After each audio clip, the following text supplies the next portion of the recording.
The city of Hartford is the capital of the small New England state of Connecticut. For nearly half a century, Robbins and Meg Barstow have lived in the historic Hartford suburb of Wethersfield. But in the center of the city, on Pratt Street, there is a pedestrian mall paved with commemorative bricks. One of those bricks contains the inscription, "Robbins Barstow and Meg love life."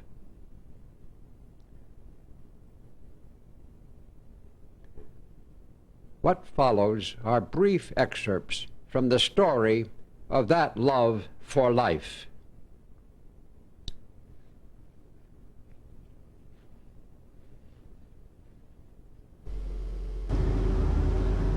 I'm Robbins Barstow. All of my life, my chief hobby has been amateur movie making, family, travel, documentaries.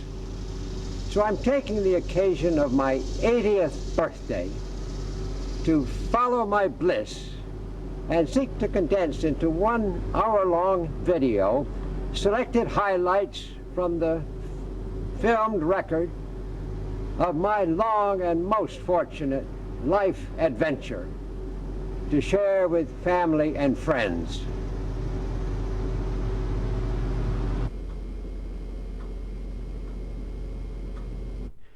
My middle name is Wolcott, and one of my great-grandfathers was Robert Robbins Wolcott, a distinguished Wethersfield farmer and patriarch, who as a young man in 1853 built a large farmhouse on Wolcott Hill Road, where he lived until his death in 1924 at the age of 97. Though no longer in the family, the house is still lived in at 261 Wolcott Hill Road. I visited it many times as a child. At one time, his farm extended back many acres, and he called his estate Fair Acres. Robert Robbins Wolcott married Harriet Bliss Lord of Hartford, and they had 2 daughters, shown in this family photo taken in 1865 at the time of the Civil War. Their younger daughter, Mary Wells Wolcott, married the Reverend John Barstow, and they had 4 children. They named their son Robbins Wolcott Barstow after his venerable Wethersfield grandfather. Like his Barstow father and grandfather before him, he attended Dartmouth College, graduating in 1913 and became a Christian minister, graduating from the Hartford Seminary in 1916. In October of that same year, he married Dorothy Millard Rogers, a school teacher from Danbury, Connecticut, who was a graduate of Smith College. He served as a chaplain in the U.S. Army toward the end of World War I, and after the war, he entered his first formal pastorate as minister of the First Congregational Church in the small New England town of Woodstock, Vermont. It was here, in a second-floor room of this parsonage, that on October 24, 1919, I was born. I was given the honored name of Robbins Wolcott Barstow, Jr.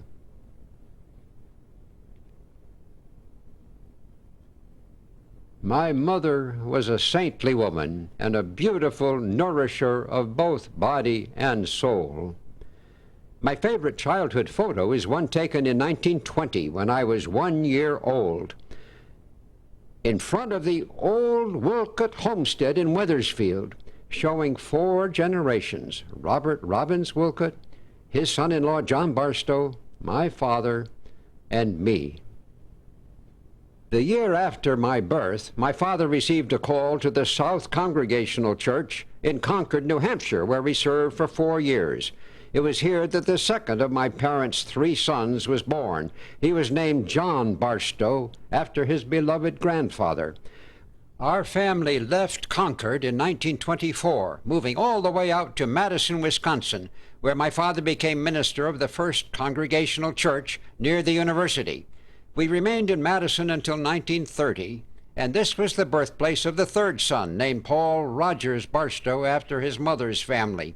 So now there are three boys, Robbins Jr. on the left, John on the right, and Paul.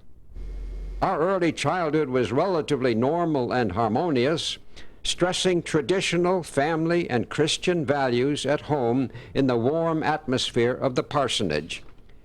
It was during these years in Madison that my lifelong love affair with movies began. In the late 1920s, the era of silent motion pictures was coming to an end. But even before sound, I was a fan of westerns and other silent adventure films. Among my strongest recollections of Madison days are of my once having disobeyed my parents and sneaking off with the family of a friend to see the silent dinosaur epic, The Lost World.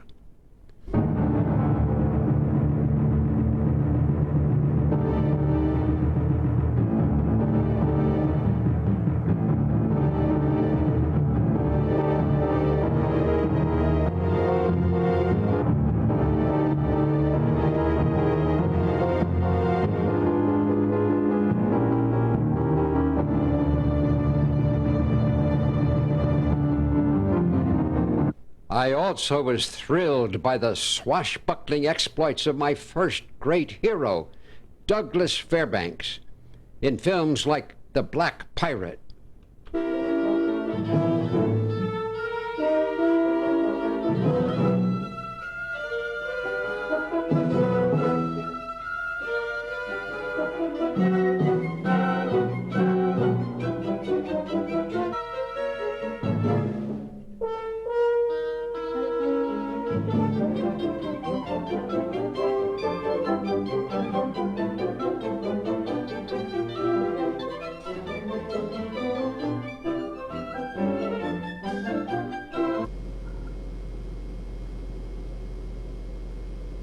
In 1930, at the start of the Great Depression, our family moved back east to Hartford, the capital city of Connecticut. My father had been named president of the Hartford Seminary Foundation, where he himself had received his divinity degree 14 years earlier. At the time of his inauguration, at the age of 40, he was the youngest seminary president in the country. My father served as president here from 1930 to 1944, later moving on to devote himself to Christian service on a global ecumenical scale for the national and world councils of churches. When we moved to Hartford, our family of 5 lived in the west end of the city, opposite Elizabeth Park, in a 3-story house located near the seminary at 165 Elizabeth Street. Shortly after we took up residence here, some neighbors took these historic movies of us 3 kids putting on an acrobatic show with our father. As the oldest boy, I was able to perform the most advanced stunts, like these.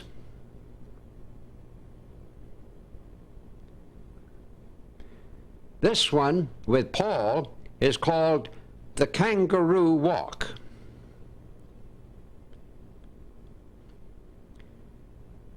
And this is the Sledgehammer, with me on the receiving end. As a family, we did have a lot of fun, along with the expected trials and tribulations occasioned by having 3 active boys living together in one household. The first year we were in Hartford, I attended the nearby Noah Webster Public School, which is still standing.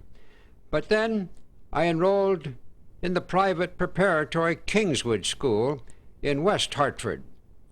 At the time that I finished 8th grade, we had a dog named Rusty. In the fall, I had the chore of getting leaves from the park to protect our flower beds. I soon found the easiest way to pick up the leaves, and this sort of movie magic has enhanced my life ever since.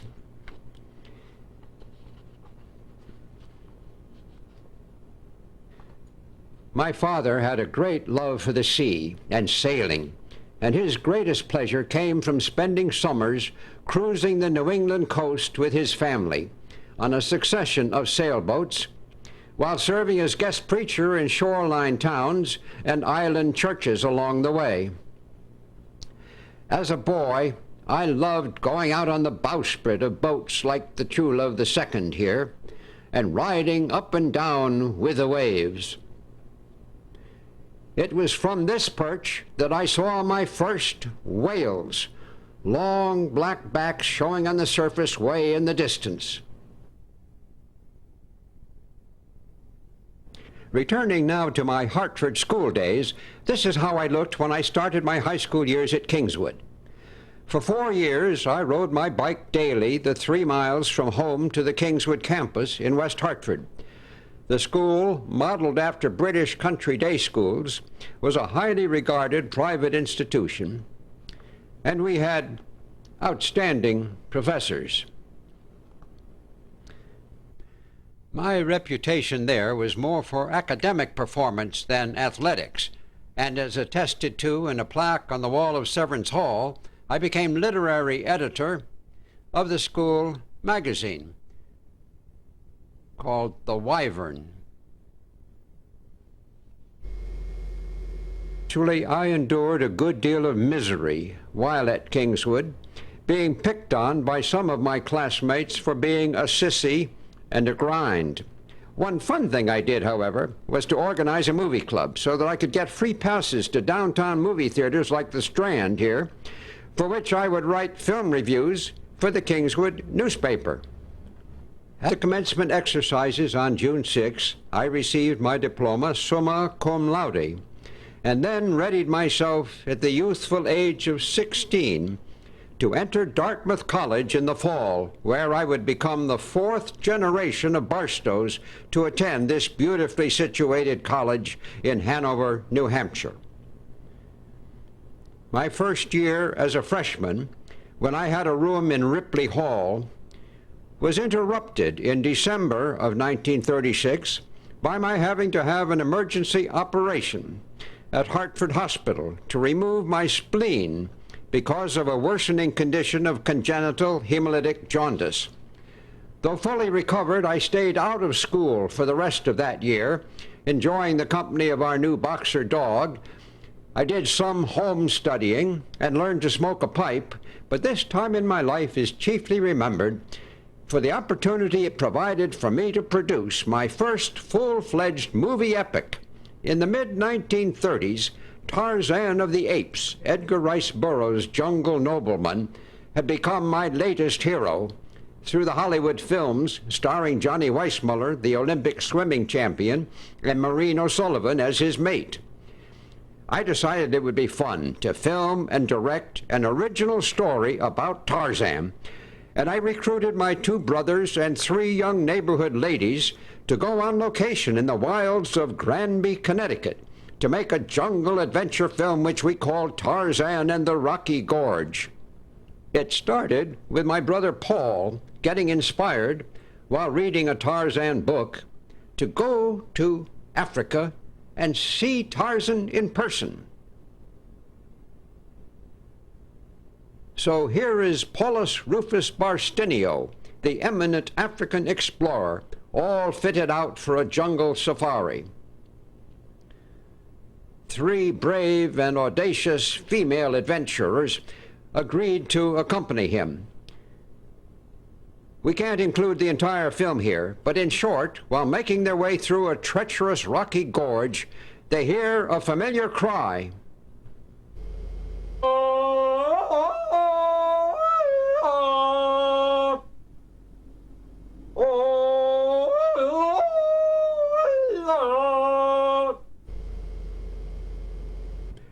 And sure enough, there is Tarzan himself, descending the rocks to greet them. I'm sure you recognize who is playing Tarzan.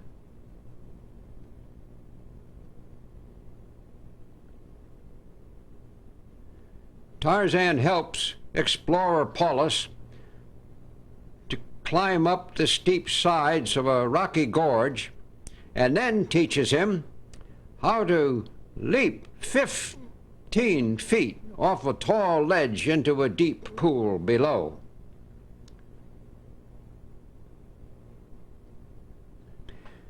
But then the villain, Mahahatme Slinkaround, appears on the scene.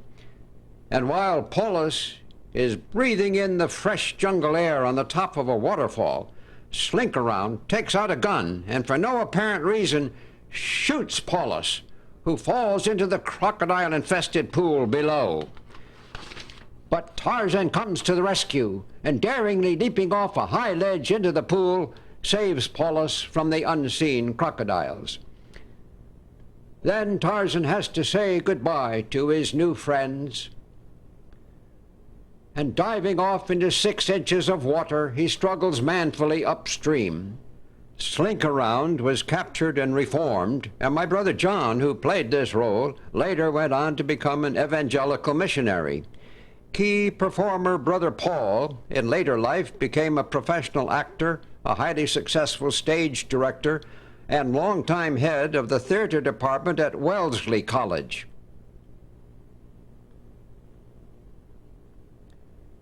In the fall of 1937, I returned to Dartmouth College as an experienced member of the class of 1941. I spent 4 full exploratory years at this outstanding liberal arts college, eventually majoring in English and philosophy, because I found the professors in those departments most challenging. As an undergraduate, besides spending countless hours studying in Baker Library, I was active in the famous Dartmouth Outing Club, enjoying activities like trips to Moose Mountain for the annual freshman feed, as well as hitting the trail to get to the feed first. In addition, I joined the Ledyard Canoe Club, and one spring canoed with 3 other fellows all the way down the Connecticut River from Hanover to Hartford. I was also an active member of the Dartmouth Christian Union, seeking with others to apply Bible teachings and put into practice the ideals of love, peace, and justice embodied in Jesus' Sermon on the Mount. I worked hard and earnestly at my studies most of the time, though I did nearly flunk one course in chemistry during my sophomore year. I even took an art class in which I became the subject of a painting by noted artist-in-residence Paul Sample. In 1939, a Hollywood film shown at the notorious Hanover movie theater known as The Nugget had a profound influence on my life. It was Frank Capra's classic Mr. Smith Goes to Washington, about a young, idealistic United States senator, played by James Stewart, who successfully challenges the corruption and greed in the Washington establishment of that time, 60 years ago. His convincing fight for fairness and justice and compassion in the United States Senate gave me a new kind of contemporary hero and instilled in me a lifelong faith in the political institutions of American democracy. Another life-shaping 1939 event was the nationwide broadcast over CBS radio — they didn't have television in those days — of a marvelous cantata called Ballad for Americans. It was performed by the world-famous black actor and singer Paul Robeson, best known for his rendition of Old Man River in the musical Showboat.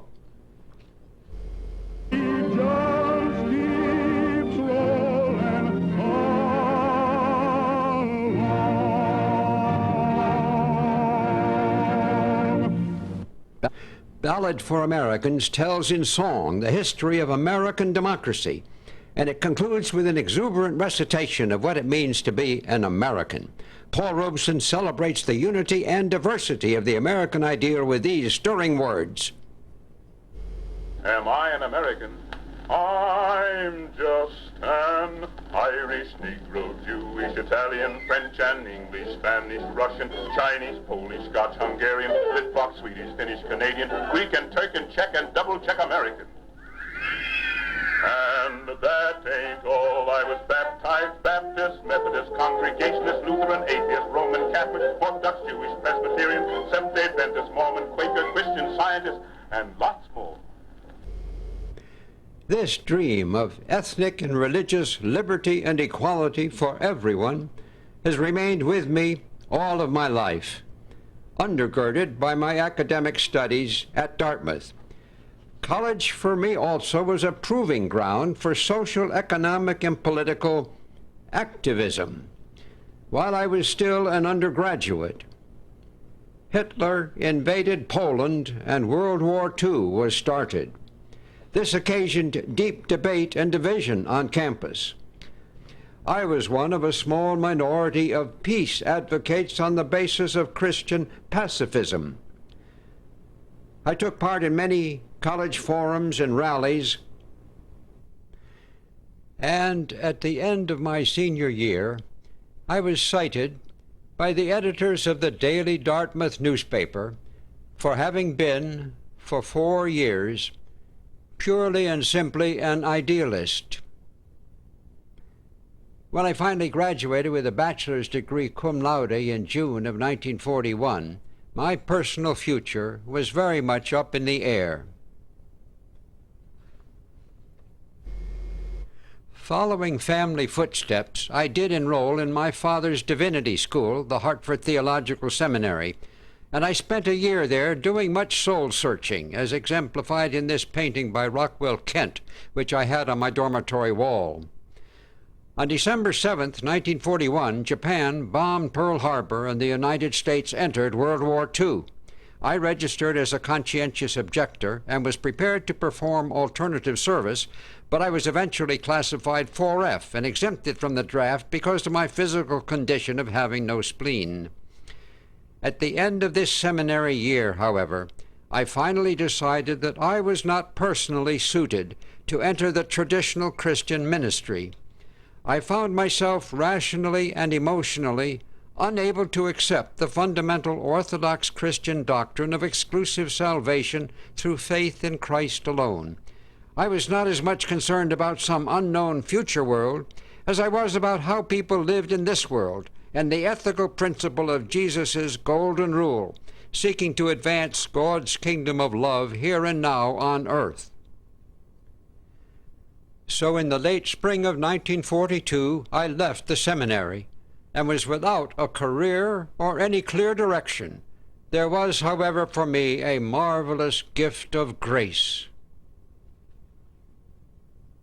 The best thing that ever happened to me was meeting Margaret Louise Vanderbeek, known and loved by everyone as Meg. She was a student at Mount Holyoke College, and we first met in the winter of 1941 when I was still a senior at Dartmouth and she was a junior at Holyoke. We met at a New England Student Christian Movement Committee meeting and later got to know each other better at an intercollegiate peace conference in Northfield, Massachusetts. Meg was one of 4 children of Catherine and Horace Vanderbeek of Plainfield, New Jersey. Meg's father, an engineer, was a graduate of Cornell University.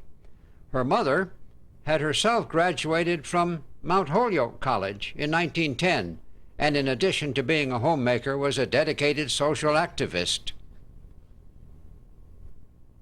Meg's mother and father had actually met in China, where each of them had gone after college to serve as American overseas teachers. She at a Chinese girls' school, and he at an engineering college in Shanghai. After an extended courtship, they were married in China on September 18, 1918.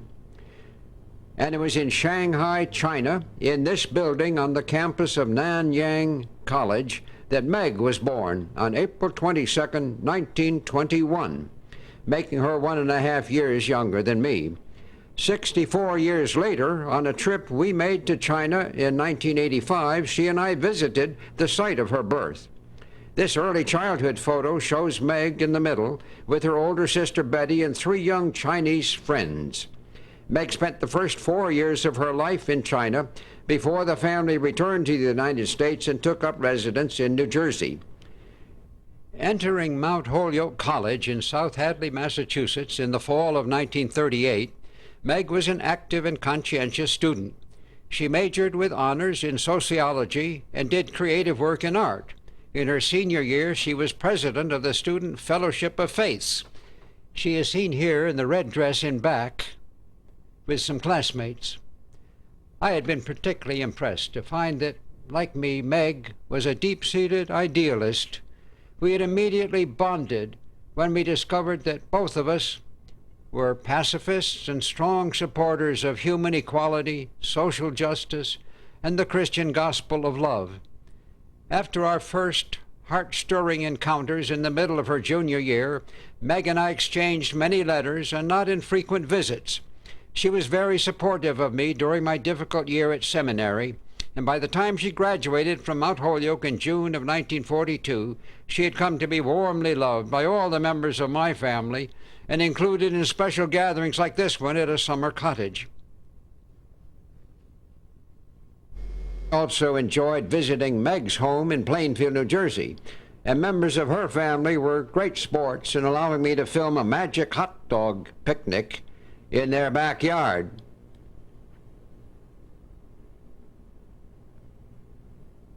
This is Meg's mother, her sister Betty, and brother Bob and Meg. Her other brother, Jim, was not here on this occasion, but everyone was happy to welcome Meg's father when he arrived home from work.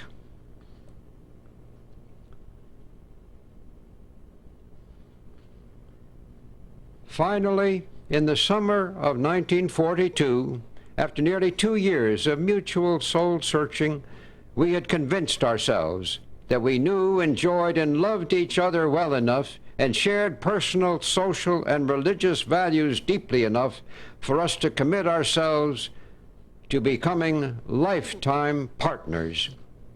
And so it was that at the ages of 21 and 22, Margaret Louise Vanderbeek and Robbins Barstow, Jr. were married in Plainfield, New Jersey on the 18th of September, 1942. And for each of us, that has made all the difference in our lives. The marriage took place in Meg's Unitarian Church in Plainfield, the ceremony being jointly performed by her minister, Alson Robinson, and my father. The wedding was a simple, informal, double-ring ceremony which we designed ourselves. Although we have no movies or photos of the ceremony itself, since it was wartime and film was scarce, we did take movies on our honeymoon. We borrowed Meg's father's car, and amidst beautiful autumn foliage, we drove to a lakeside cabin in Vermont, where, of course, in keeping with old-time tradition, I carried my bride across the threshold, even though I then had to rush out to turn off the camera. From the beginning, we had determined to make our marriage a true partnership. We developed the concept of a bicameral legislature, with Meg being the Senate and me being the House, and God the ultimate gubernatorial arbiter. We agreed to make no major decisions in our lives without the approval of both houses, recognizing in all cases the possibility of veto by divine intervention. This meant, of course, that, figuratively speaking, each of us would be wearing pants in this family. One of the things I loved most about her was her wonderful laugh. After our idyllic honeymoon, including swinging our partner on the lawn joyously, we prepared ourselves to head out into the real world and start our life together as social workers at a settlement house in New York City.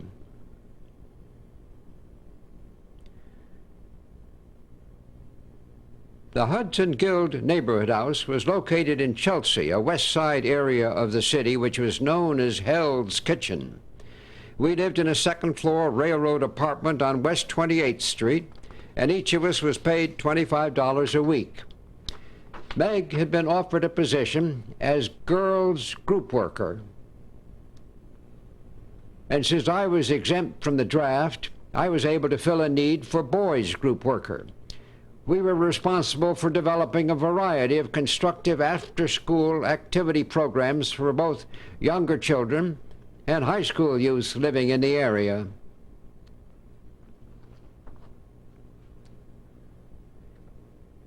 In the spring of 1943, I tried using my movie-making hobby to engage a group of teenage Irish and Italian boys in developing a special film project which we called Youth and the Future. We completed a 20-minute silent movie examining President Roosevelt's wartime goal of freedom from want by dramatizing contrasting incidents from the past and the possible future relating to real-life concerns like employment, food, shelter, health, education, and recreation. Making this film with these boys helped convince me at long last that my own career and future could best be realized by seeking to promote democratic human relations and values in the field of education, and that this was God's leading for me.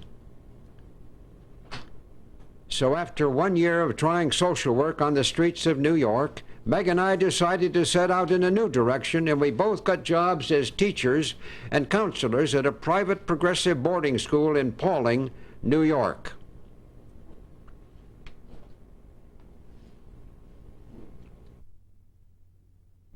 After we had been at Manumit for 1 year, supervising a challenging group of bright, well-to-do teenagers, the school moved to a new location in Bristol, Pennsylvania, north of Philadelphia, where I continued to teach innovative high school English and history classes for 2 more years. By that time, Meg and I had decided to start a family, and our first child, whom we named Mary Elizabeth, was born on October 18, 1944, in a Philadelphia hospital. Mary was adored by both sets of grandparents, as well as by her own parents. And she seemed to have a built-in smile from the very start. While she was growing and learning to ride and walk, with seasonal visits to the new homes of her Barstow grandparents in Stamford, Connecticut, and the Vanderbeeks in North Plainfield, New Jersey, I spent my summers studying at New York University for a master's degree in education, so I could secure a public school teaching certificate and return to Connecticut. In the fall of 1946, we moved on to Essex, Connecticut, where I taught for 1 year in the local public high school.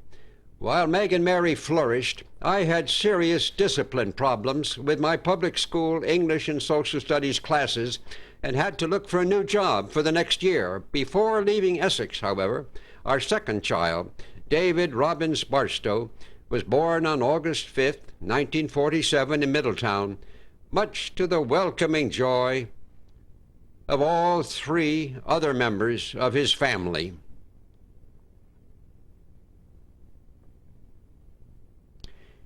Even if he did seem a little bored at first.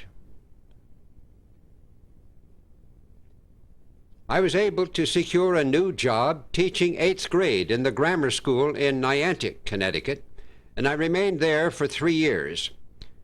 In Niantic, we first lived in a small apartment over a garage, and this is where David celebrated his first birthday. Mary helped David learn to walk, and before long, we were able to move into a new house near the school. We created a neat backyard playground for the kids, where Meg also ran a small neighborhood nursery school. I had become increasingly active in the local Teachers Association and also on committees of the statewide Connecticut Education Association. My final career breakthrough came on October 1st, 1950, when I was appointed to the staff of the CEA, the State Teachers Professional Organization, with headquarters at 21 Oak Street in Hartford, near the state capitol. I had come to the ultimate realization that my greatest effectiveness lay in working with adults on educational issues. At the age of 31, I had at last found my destined lifetime career niche, and I kept working for the CEA and Connecticut's teachers and students for 34 years. Our family now wanted a permanent residence near Hartford, and on the corner of Stillwold Drive and Coleman Road, in my ancestral town of Wethersfield, we found a vacant lot where, with the help of a loan from my father, we had a new house built for us in the spring of 1951 by local contractor Newt Griswold at number 190 Stillwold Drive.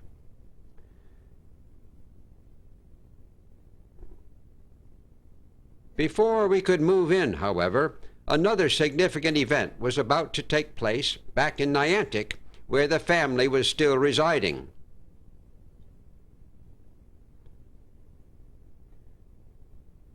On a flaming 4th of July in 1951, our third child, Daniel Wolcott Barstow, was born in a New London hospital.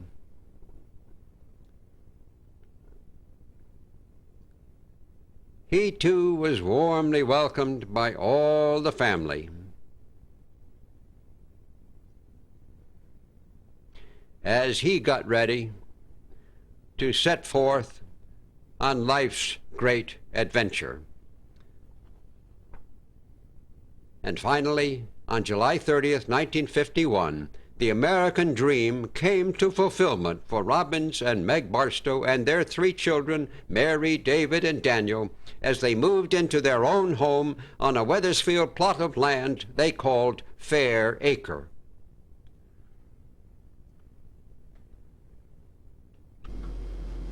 It is hard to capsulize my lengthy career as an educational leader with the Connecticut Education Association.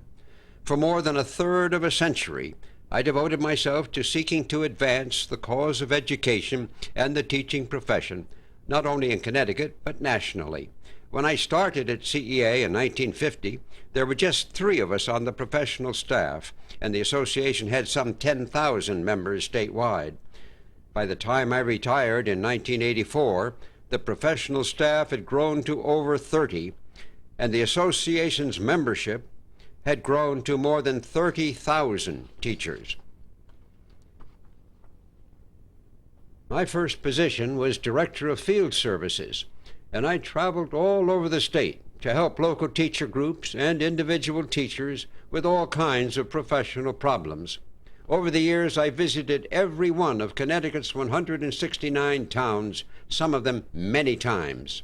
This kept me on the road and away from home much of the time.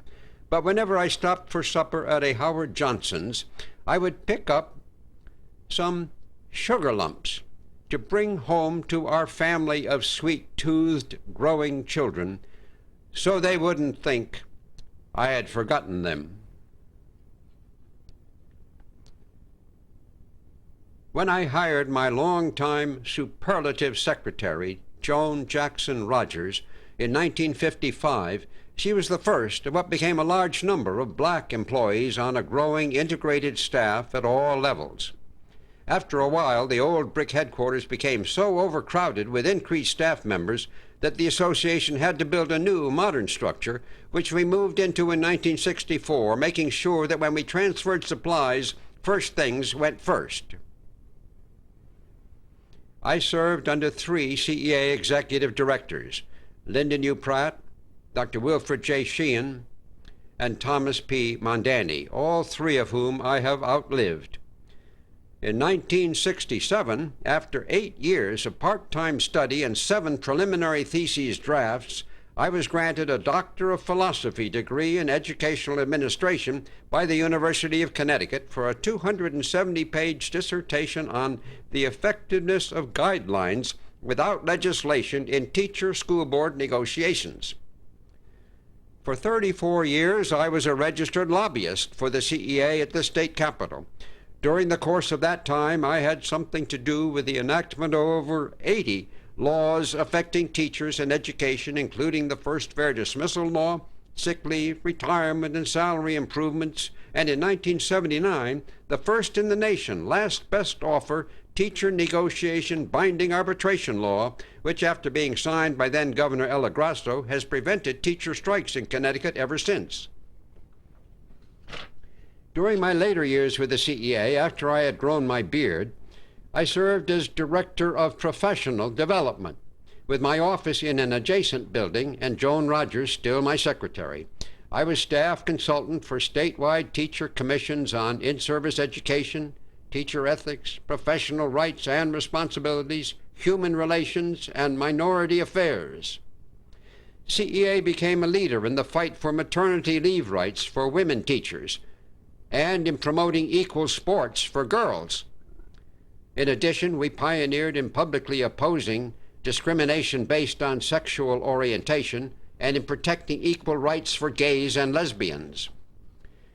In the late 1970s, there was a resurgence of the KKK in Connecticut, and the CEA established a teacher study task force on the Ku Klux Klan, for which I served as staff coordinator. In 1981, we co-published a nationally distributed curriculum resource guide on violence, the Ku Klux Klan, and the struggle for equality, of which I was co-author, and with task force chairwoman Dimples Armstrong, we helped launch a nationwide campaign to teach truth about the Klan.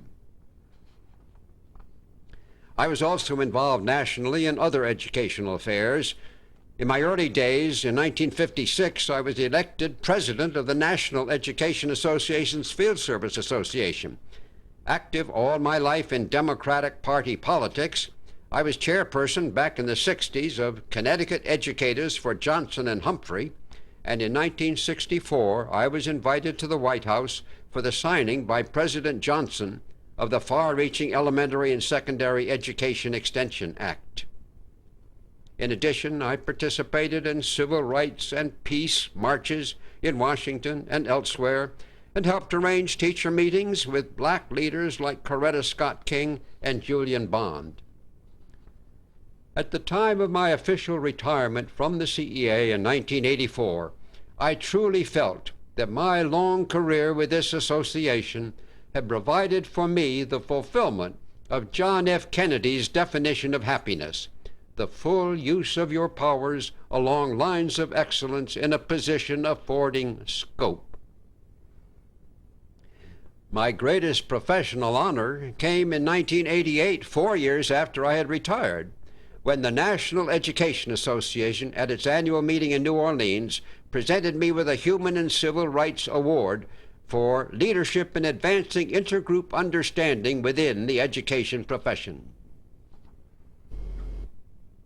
When our family moved into our new Fairacre home in Wethersfield in 1951, we were most fortunate to find ourselves part of a wonderful neighborhood with lots of children all growing up together during what one of them later called the Camelot years.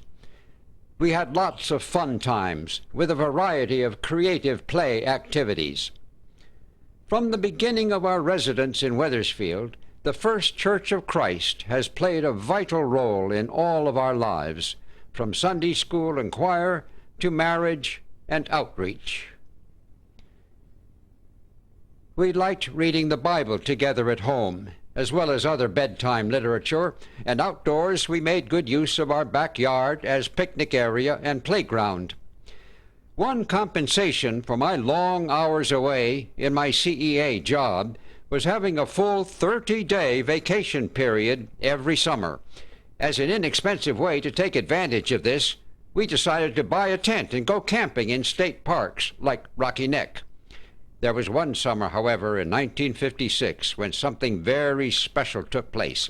Scotch Tape had a nationwide slogan contest, and the prize was a free family trip to Disneyland, California. We seized the day, and all 5 of us made creative entries. You can imagine how we felt when we received a telegram from the 3M company notifying us that our family was one of the winners. Actually, it was 4-year-old Danny's entry that had been selected. When some things tear, then I can just use it. So off we went, all 5 of us being flown all the way across the country, free, for a whole week of no-cost adventure in Walt Disney's newly opened Magic Kingdom. That was a family experience we'll never forget.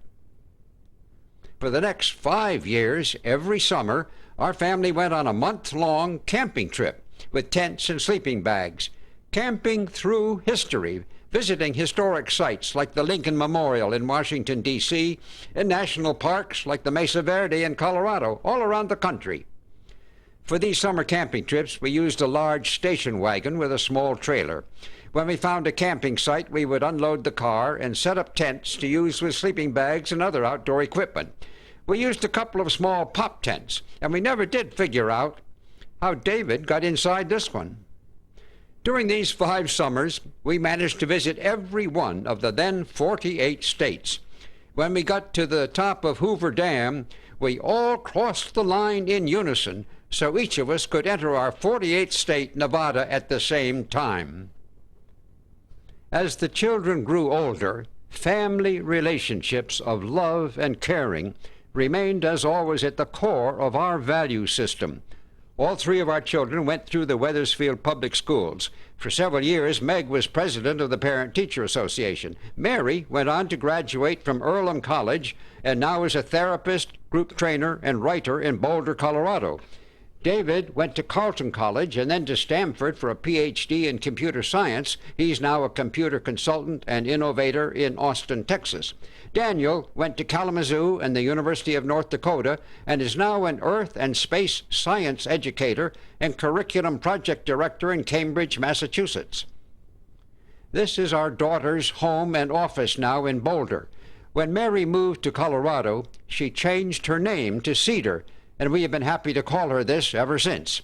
For 7 years, Cedar was married to Tom Daly, whose 2 children by a previous marriage, Eric and Shauna, became our much-beloved step-grandchildren. Shauna married David Ferrarini and now has 2 children, Haley and Aaron. Cedar's godchild, Robin Nolan, is also a treasured part of our extended family. While at Carleton College, our son David met his future wife, Linda Francis, while riding his unicycle. They have been married now for 28 years and have this nice home in Austin, Texas, with their 2 wonderful children, Jeffrey and Susanna. Our grandson Jeff is now a student at Hampshire College in Amherst, Massachusetts. Our granddaughter Susie, shown here in her 5th grade graduation, is now a teenage 8th grader. Our youngest offspring, Daniel, who taught school in Hartford for a number of years, was married in October 1982 to Eva Krishek, their wedding taking place at the First Church of Christ in Wethersfield. Dan and Eva enjoy entertaining family and friends at their rural home in Stowe, Massachusetts, where they love to prepare exotic gourmet meals, and on various occasions welcome large groups of us, including Eva's family and 2 young nieces, Julia and Amanda. All 3 of our children now communicate with us by email, and they even bring their laptop computers along with them when they visit us for Christmas and other holidays. There was a great family gathering at my CEA retirement dinner in 1984, and a very special reunion was held at a French chateau outside of Paris in the fall of 1992 to celebrate Meg's and my 50th wedding anniversary. In December 1973, Meg and I went on a week-long whale-watching trip with our son David and his wife Linda out of San Diego, California. Seeing these magnificent animals for the first time at sea was a life-changing experience for us. At that time, 40,000 great whales were being slaughtered every year around the world by international agreement. We couldn't bear the thought of their threatened extinction, and upon returning home to Connecticut, we got together with the local folk singer Don Cinetti, and with other concerned individuals organized the Connecticut Cetacean Society to help save the whales. Cetacean is the scientific name for all whales, dolphins, and porpoises, including 80 different species, large and small. I am now the Society's Director Emeritus, but for 18 long years, this was my great avocational cause. In previous centuries, it was the sperm whale that Connecticut whalers hunted around the globe. So we got the legislature and Governor Ella Grasso in 1975 to name the now endangered sperm whale Connecticut's official state animal. Then, to show people the giant size and magnificence of the sperm whale, in 1976 we built over a year's time and with 5,000 hours of volunteer labor a life-size 60-foot ferrocement model of a sperm whale. The biggest amateur construction job since Noah built the Ark. It's still standing on the grounds of the Science Center of Connecticut in West Hartford as a symbol of conservation and a springboard for education. Strictly as a volunteer, working with other conservationists like Jacques Cousteau, I became increasingly active at national and international levels. I testified at congressional hearings in Washington in support of whale protective legislation, taking our concerns to the United Nations in New York, and working in cooperation with other groups, we got the UN to incorporate whale conservation provisions in its far-reaching Law of the Sea Treaty. In London in 1979, President Carter appointed me a member of the United States delegation, there I am on the left, to the International Whaling Commission. CBS News broadcast this shot of me in Kyoto, Japan at a later meeting. Over the years, I have participated in more than 20 international meetings in countries all over the world deciding the fate of the whales. Eventually, the IWC did put a temporary ban on all commercial whaling. In 1983, at the New England Aquarium in Boston, working with other groups like Greenpeace, our society organized and ran the first global conference on the non-consumptive utilization of whale resources. We called it the Whales Alive Conference to stress the economic and other values of watching and learning from living whales rather than killing them. Walter Cronkite joined us for an all-day whale-watching trip in Cape Cod Bay, where the clearly identified humpback whale named Pegasus breached so close to our dolphin fleet boat that we all got splashed. In 1986, our small, all-volunteer group, which is still headquartered in Connecticut, became the Cetacean Society International. Among other new activities, we published an informational book called Meet the Great Whales, written by me and illustrated by Don Sinetti, and today the Society has an outstanding website on the Internet. Much progress has been made, but the struggle to end the killing is far from over. Future generations must now keep alive the dream of peaceful coexistence and mutual enrichment for humans and whales. One big reward for me personally has been the chance to meet whale-oriented film stars like Gregory Peck, who played Ahab in the 1956 film classic Moby Dick, and to whom we presented a cetacean citation when he came to Hartford 3 years ago. Also Patrick Stewart of Star Trek fame, who played Ahab in the 1998 TV Moby Dick, and whom we met at a whales benefit in Boston. And the late sea diver Lloyd Bridges, whom we met at a whale conference in Hawaii. The movie Star Trek IV was about saving whales, and Hollywood actress Catherine Hicks played the role of a marine biologist. Is mankind's legacy? Whales hunted to the brink of extinction. Virtually gone is the blue whale, the largest creature ever to inhabit the earth. To hunt a species to extinction is not logical. Whoever said the human race was logical? In 1987, we asked Catherine to come to Hartford for a fundraiser, and for 3 nights she stayed at our home in Wethersfield with Meg and me.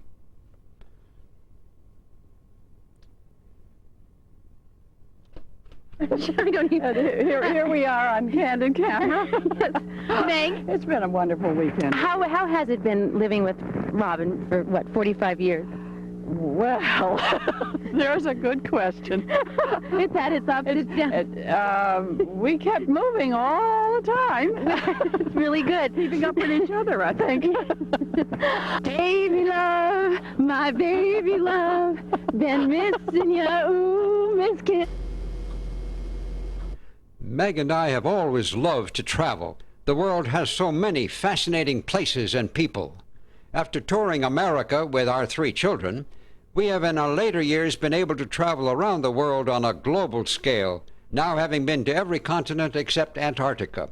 Among many other great experiences, we have enjoyed the incomparable scenery of Norway. We have viewed African wildlife up close in game drives through national parks in Kenya and Tanzania. And we have climbed the Great Wall in China. At the end of our China trip, we recorded this fervent wish. That is that all the people on earth may learn to know each other as friends and to live together in peace. Finally, this full life of mine has been enriched by my lifelong movie-making hobby. For the last 10 years, I've been following my bliss by perpetuating slices of life with my video camera. I was one of the original founders of Wethersfield Community Television, and for 4 years I produced a Monday night primetime program broadcast locally on public access with a wide variety of programming. I have produced a number of documentaries for the Wethersfield Historical Society and also for the First Church of Christ, like this visit to the old Morgan House with Keith Jones. Also bridge building programs shared with our friends from the Bethel AME Church in Bloomfield. My Barstow travel adventure videos received an award last year from Cox Communications for Best Local Public Access Series. I'm indebted to Cox Cable and Wethersfield Community Television for the hours and hours and hours that I have spent editing on their equipment at the local studio.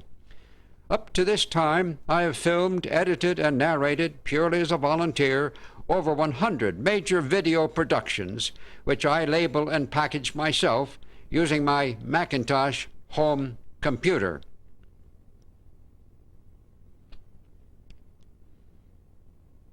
I like to think of these videos as my legacy for future generations of family and community.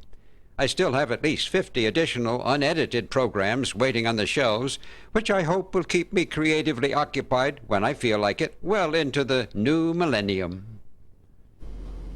With this prospect, and being now a 10-year survivor of prostate cancer, I once again thank God for the infinite blessings with which my cup of life continues to overflow. And I look ahead to the future with optimism, hope, and faith.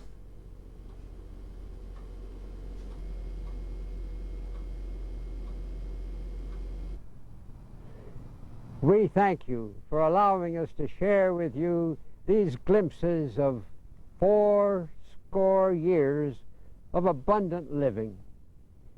We realize that the past is prologue to the future, and sitting now on the threshold in 1999 of a whole new millennium, we would like to extend to all our wishes for love, peace, and joy.